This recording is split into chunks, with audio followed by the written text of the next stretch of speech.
দেখতেই পাচ্ছ এখন আমরা হয়ে গেছি রেডি, আমরা না আমি আর রেডি হয়ে গেছি। এখন আমরা কোথায় যাচ্ছি? আজকে যেহেতু সোমবার তোমরা সবাই জানো গাঁজা খেতে, বাবার প্রসাদ। তো চলো আমরা যাচ্ছি, এখন হচ্ছে শ্রাবণের উপোস করেছি দুজনেই। আমরা এখন যাব গঙ্গায়, গঙ্গায় আমাদের কালীর বাড়িতে যাব পুজো দিতে। দুজনে একসাথে ঠাকুরের মাথায় জল ঢালবো, ঢেলে ও চলে যাবে কাজে, আমি চলে আসবো একা একা বাড়িতে।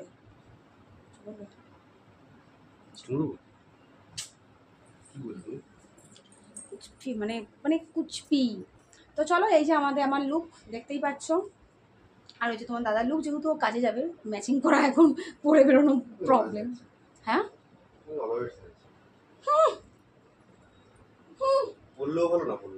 না পরে দাঁড়া, এখানে দেখি কিরকম কি বলে সবাই।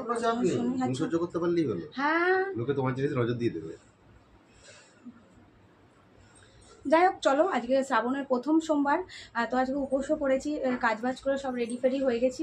এখন যাব দুজনে জল ঢালবো, পুজো দেবো, দিয়ে ওই দিক থেকে কাজে বেরিয়ে যাবে, আমি এদিক দিয়ে বাড়ি চলে আসবো। তো চলো যাওয়া যাক। তারপরে জানি না ব্লগ নেবো কি নেবো না, ব্লগ নিতে ইচ্ছে করে না, এডিট করতে সময় লাগে, তারপর তোমরা আজকাল ব্লগ দেখো না, ভালো লাগে না দূর, ওই জন্য ব্লগটাও নিচ্ছি না। হ্যাঁ কালকে ভিডিওগুলো সত্যি কথা বলেছি, যার তোমার গায়ে লেগেছে না, তুমি ওই ভিডিওগুলো তুমি ওই যে গোড়াতে এসেছি রে, ওরে বাবা এতক্ষণ বাজে গোড়াতে এবার বুঝতে পেরেছি যে এবার আমরা বেরোবো, তোমাকে ঘরে রেখে যাবো, আদি কুকুরের গন্ধ বেরোচ্ছে। কি কথাবার্তা। তো চলো যাওয়া যাক, আমরা যাই পুজোটা দিয়ে আসি, আর আজকে তারপর তোমার দাদা পুজো দিয়ে কাজ থেকে একদম ডাইরেক্ট এখানে চলে আসবে। কত ভালো লাগছে,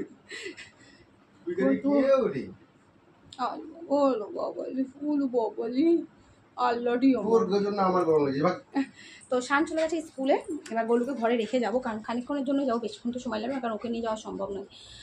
তো চলো যাওয়া যাক, তারপর দেখছি ব্লগ নেবো কিনে যাই না, এটুকু রিলসের মধ্যে দিলাম। টাটা।